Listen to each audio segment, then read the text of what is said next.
எத்தா சீதாலட்சுமி, அங்க பாரு யாருன்னு.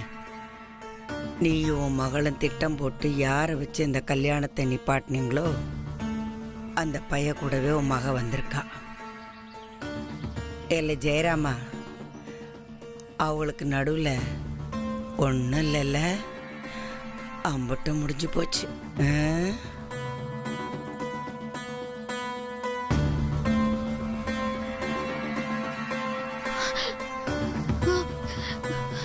பாட்டி பாட்டி, என்ன பாட்டி இதெல்லாம்? என்ன ஆச்சு உங்களுக்கு? ஏன் பாட்டி வீட்டை விட்டு வந்தீங்க? எல்லாம் உன்னாலதான். ஜோதி, நீயும் உங்க அம்மாவும் சேர்ந்து தான் இந்த கல்யாணத்தை நிப்பாட்டினீங்களா? அப்படிலாம் இல்லப்பா. எனக்கு இந்த கல்யாணத்துல விருப்பம் இல்லைங்கிறது உண்மைதான்ப்பா. ஆனா நானும் அம்மாவும் கார்த்தி இந்த கல்யாணத்தை நிப்பாட்ட சொல்லல. இந்த கல்யாணம் யாரால நினைச்சுன்னு சத்தியமா எனக்கு அப்ப தெரியாது.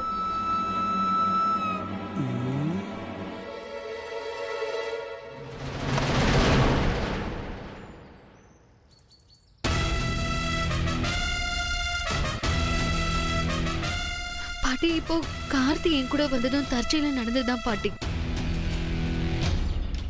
நானும் மறி குழந்தை உங்களை தேடி வந்தப்போ பைக் ரிப்பேர் ஆயிடுச்சு. எனக்கு உங்களை பாக்குறது ரொம்ப முக்கியமாயிடுச்சு பாட்டி. அதனாலதான் கார்த்தி எனக்கு ஹெல்ப் பண்ண வந்தப்போ நான் மறுக்கல. என்ன நம்புங்க பாட்டி. சபாஷ், நெசமா நடந்த மாதிரியே கதை சொல்ல உனக்கு பழகி போச்சுல்ல? அத்தை, இல்லத்த. ஜோதி பொய் சொன்னா நம்ம சாதாரணமாவே கண்டுபிடிச்சிடலாம். இப்ப அவ பேச்சுல இருக்கிறது உண்மை அத்தை.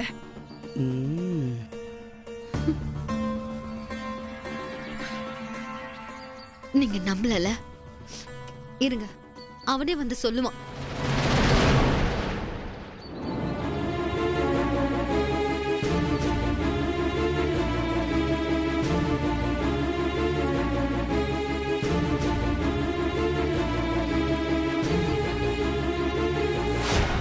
என் கூட வா. எங்க? பாட்டி கிட்ட வந்து நான் உன்னை கல்யாணத்தை நிப்பாட்ட சொல்லலன்னு சொல்லு. ஏ, உன் குடும்ப பஞ்சாயத்துல எதுக்கு தேவையில்லாம என்ன இழுக்கிற? ஓ, கல்யாணத்தை நிறுத்தினது நீ தானே? அதுக்கு அத நீயே வந்து அவங்க கிட்ட சொல்லு. வா வா வான்னு சொல்றல்ல. வா.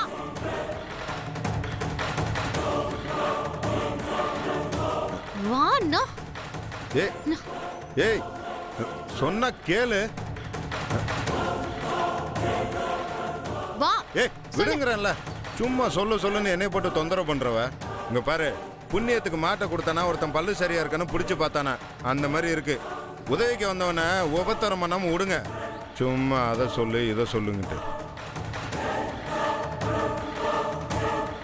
ஏய், இப்ப என்ன சொல்லணும்?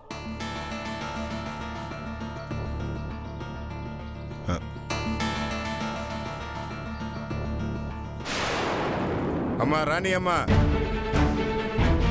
உங்க பேத்தி கல்யாணத்தை நான் தான் நிப்பாட்டினேன்.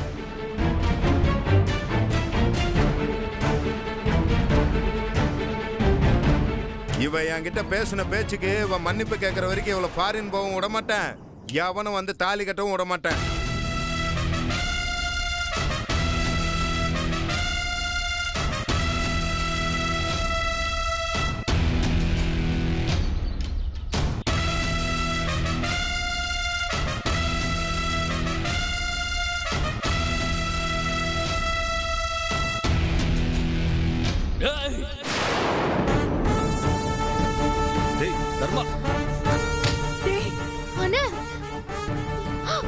அப்பச்சி, அந்த பயலை விட்டுருங்க.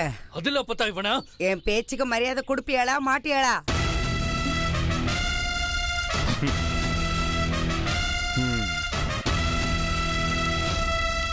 டேய் போட, நான் பண்ண கெட்டதுலயும் உங்க குடும்பத்துக்கு நல்லது தான் நடந்திருக்கு. நியாயமா பார்த்தா உன் தங்கச்சி வாழ்க்கையை காப்பாத்தி இருக்கேன். இல்லைன்னா அந்த சொரட்டையை கல்யாணம் பண்ணிட்டு இவ்வளவு செத்துருப்ப. நன்றி சொல்ல பழகுங்கடா. உங்க வாழ்க்கையாவது நல்லா இருக்கும். ரோசத்திலே கோபுரம் கட்டுவாங்க.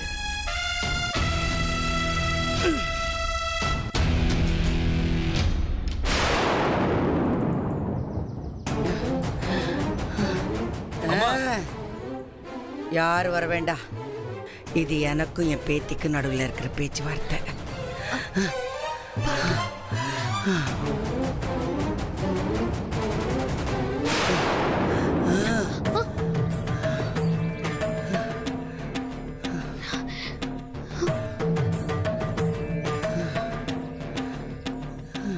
நான் ஏன் வீட்டை விட்டு வந்தேன் தெரியுமா?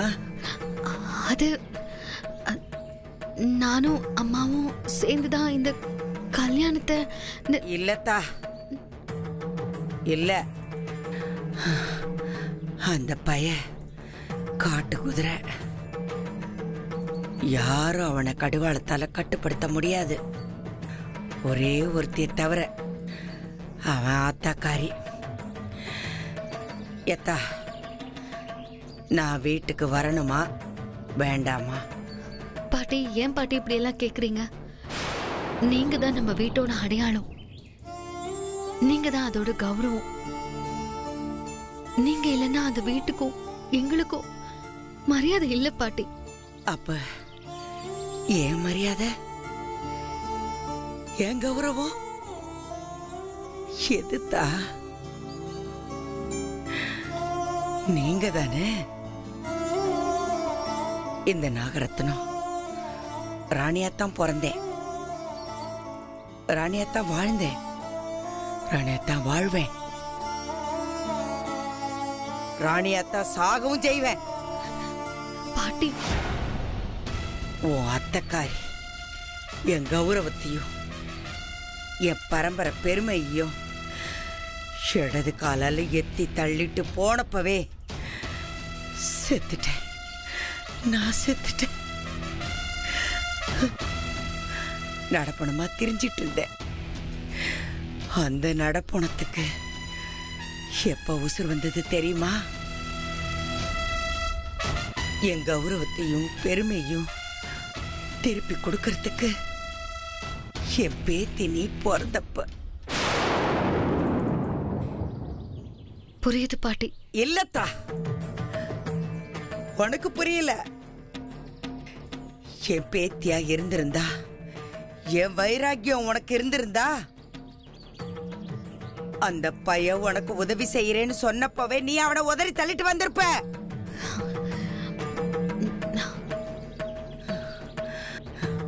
நீ கிளம்பு.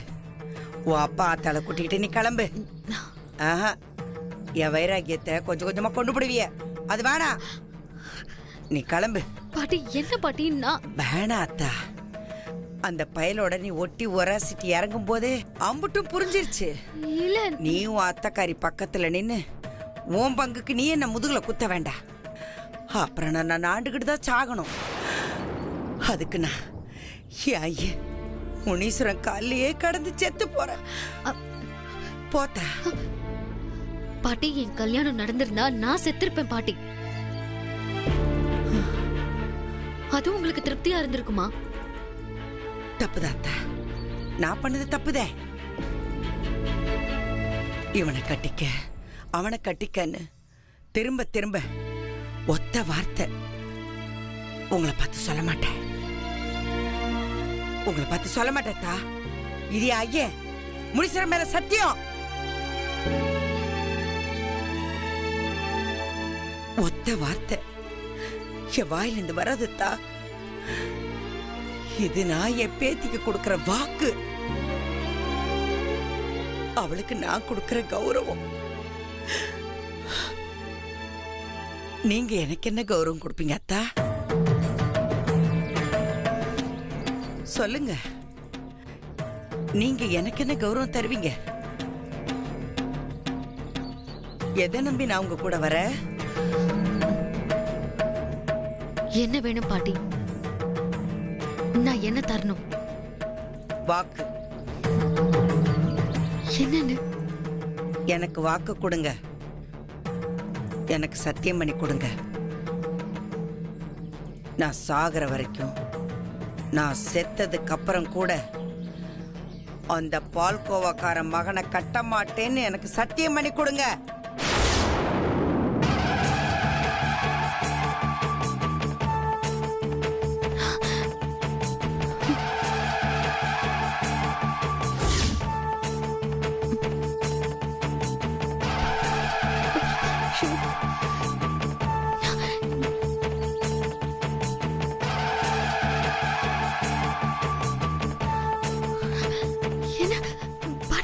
என்ன பாட்டி இது? பதறாதீங்க. இதை விட பெரிய நெருப்பு என் உசுருக்குள்ள நின்னு எரிஞ்சுகிட்டு இருக்கு. சத்தியம் பண்ணுதா? இந்த சோடத்தை அடிச்சு சத்தியம் பண்ணு. உங்களுக்காக நான் என் வைராக்கியத்தையே தூக்கி எறிகிறேன். எனக்காக நீங்க அந்த பயல தூக்கி எறிங்க. இல்லைன்னா நான் இங்கே தான் இருப்பேன். இங்கே இருந்து செத்து மடிவேன். என்ன கொன்ன பழி உங்க மேல வரும். சொல்லுங்க, என்ன கொல்றதும் என்னை காப்பாத்தி வீட்டுக்கு கூட்டிட்டு போறதும் உங்க கையில தான் இருக்கு. நான் நம்ம ரெண்டு குடும்பத்தையும் ஒன்னா சேர்க்கிறேன்.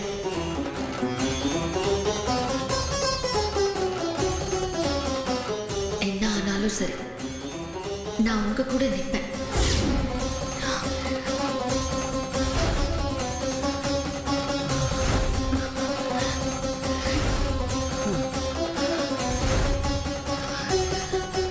சரி பாட்டி, என்ன நடந்தாலும் சரி, அந்த கார்த்தியை மட்டும் நான் கல்யாணம் பண்ணிக்கவே மாட்டேன். இது சத்தியம் பாட்டி. பாட்டி பாட்டி ஒண்ணும் இல்ல, ஒண்ணும் இல்ல பாட்டி. வாங்க பாத்து.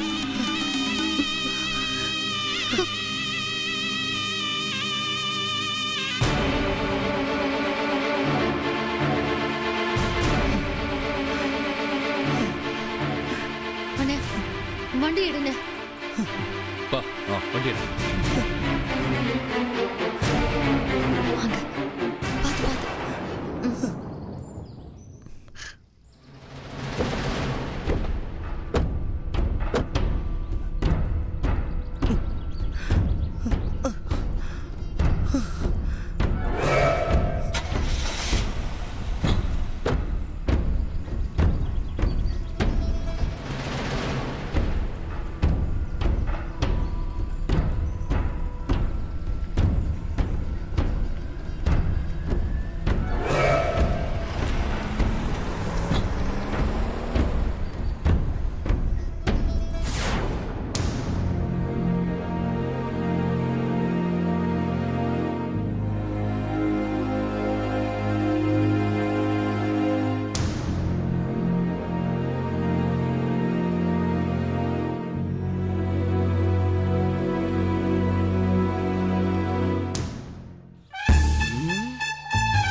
ஏண்டா அப்போ நீ மீசை எடுத்ததுனால இந்த ஊருக்குள்ள எவனுக்கும் உன்னை அடையாளம் தெரியல?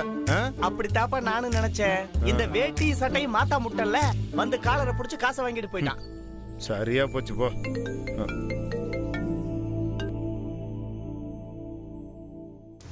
டேய், அம்மா கூப்பிடுது, பேசிட்டு வரேன். பேசு பேசு. என்னம்மா, இங்க வாங்க. உங்க அம்மாவெல்லாம் கூட்டிட்டு போயிட்டாங்க. இந்நேரம் அவங்க வீட்டுக்கு போய் செட்டில் ஆயிருப்பாங்க. நீ ஒன்னும் கவலைப்படாத, சரியா? சீதா சொன்னா. அதான் நான் பார்த்தேன். உனக்கு அங்க இருந்து அப்டேட் வராம இருக்குமா? கார்த்தி, எங்க அம்மா ஜோதிய தனியா கூட்டிட்டு போய் ஏதோ பேசிச்சாமே, என்னடா பேசிச்சு? என்கிட்ட கேட்டா எனக்கு என்ன தெரியும்? நான் பக்கத்துல நின்னா அவங்க பாட்டியும் பேத்தியும் என்னத்தையே பேசிட்டு இருப்பாங்க. இல்லடா, யாரு கூப்பிட்டுமே வராத எங்க அம்மா ஜோதி கூப்பிட்டதும் எப்படி வந்துச்சு?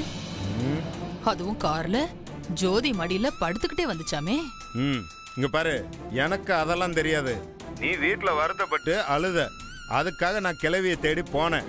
மேல கேளு, அந்த ஜோதி எனக்கு பிடிச்சிருந்தாலும் சரி பிடிக்கலனாலும் சரி உன்னையும் உன் அண்ணன் மகளையும் உன் ஃப்ரெண்டையும் காப்பாத்தணுங்கிற ஒரே காரணத்துக்காக என் மேல நானே பழிய போட்டுக்கிட்டேன் தெரியுமா? கிளவி எக்கச்சக்கமா கேள்வியை கேட்டுக்கிட்டே கிடந்தது. கல்யாணத்தை நான் தான் வேணும்னு நிப்பாட்டுனேன். மறுபடியும் கல்யாணம் ஏற்பாடு பண்ணா மறுபடியும் நிப்பாட்டுவேன்னு சொல்லி சவால் விட்டுட்டு வந்திருக்கேன். இங்க பாரு, அதோட கிளவிய தேடுற வேலை எனக்கு முடிஞ்சு போச்சு. வேற எதையும் என்கிட்ட கேட்க கூடாது, புரியுதா? கார்த்தி, ஒன்னு சொல்றேன், நல்லா கேட்டுக்கடா. என் மருமவ ஜோதி போதும் போதுங்கிற அளவுக்கு அழுதுருச்சு. இனிமே அந்த புள்ள கண்ல இருந்து ஒரு சொட்டு கண்ணீர் கூட வரக்கூடாது. அதை எதுக்கு என்கிட்ட சொல்ற? ஏன்னா அந்த புள்ளைய அழுக வைக்கிற ஒரே ஆள் நீதான். மறுபடியும் அந்த புள்ள கூட சண்டை கிண்ட போட்டு அழ வச்ச அப்புறம் அவ்வளவுதான், உன்னை அடி வெளுத்து போடுவேன். ஆமா ஜெயலட்சுமி, நீ ரொம்ப ஓவரா போற. பாத்து இரு, நான் சீல்தூருக்கு வந்துட்டேன். உன்னை நேர்ல வீட்டுல வந்து பேசிக்கிறேன்.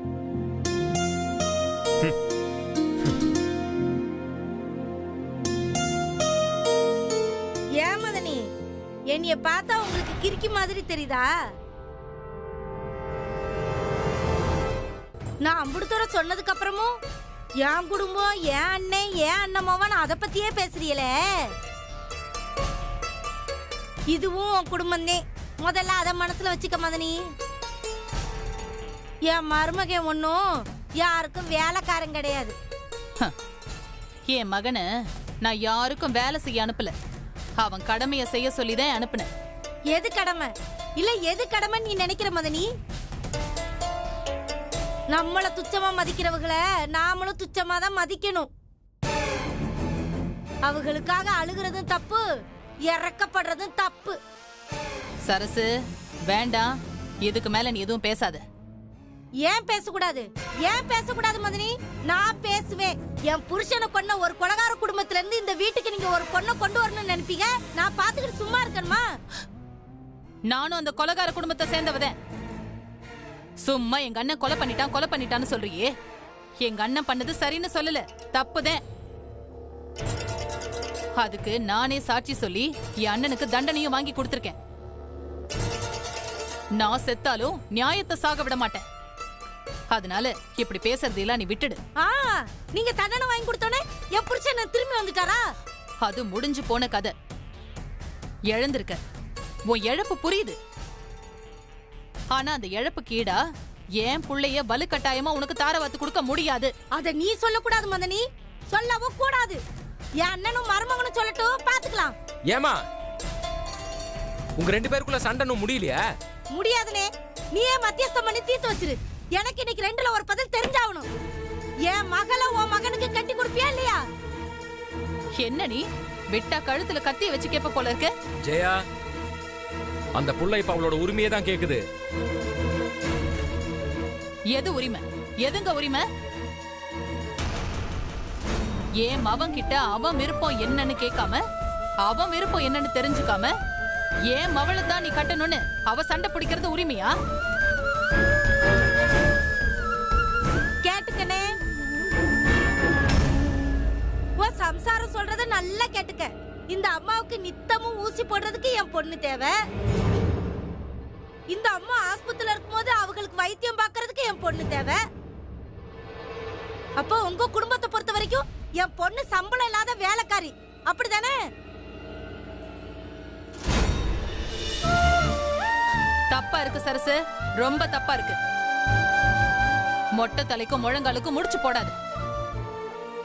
ஓ மக ஓ மடியில கிடந்ததை விட ஏன் மடியில கிடந்ததுதான் அதிகம். ஜெயம்மா, பிள்ளைங்களை வளர்க்கறது நம்மளோட கடமை, அதை சொல்லி காட்டக்கூடாது. ஓ, அண்ணனும் தங்கச்சியும் சேர்ந்துட்டீங்களா? சேரத்தான் செய்வோம் மதனி. ஏன் உங்க அண்ணன் கொலகாரனா இருந்தா கூட அவங்க கூட சேரணும் நீங்க நினைக்கல? உங்க குடும்பத்தோட சேரணும் நீங்க துடிக்கல? ஆமா, என் அம்மா கூடயும் அண்ணனுங்க கூடயும் நான் சேரணும்னு நினைக்கிறதுல என்ன தப்பு இருக்கு? ஜெயா, இந்த நினைப்பதான் உன் நிம்மதியை கெடுத்துட்டு இருக்கு. அதெல்லாம் உனக்கு புரிய மாட்டேங்குது. அந்த குடும்பமும் நம்ம குடும்பமும் வேற வேற. என்னைக்குமே சேராது, சேரறதுக்கான வாய்ப்பும் இல்ல. என் தங்கச்சி மக தான் எனக்கு மருமவ.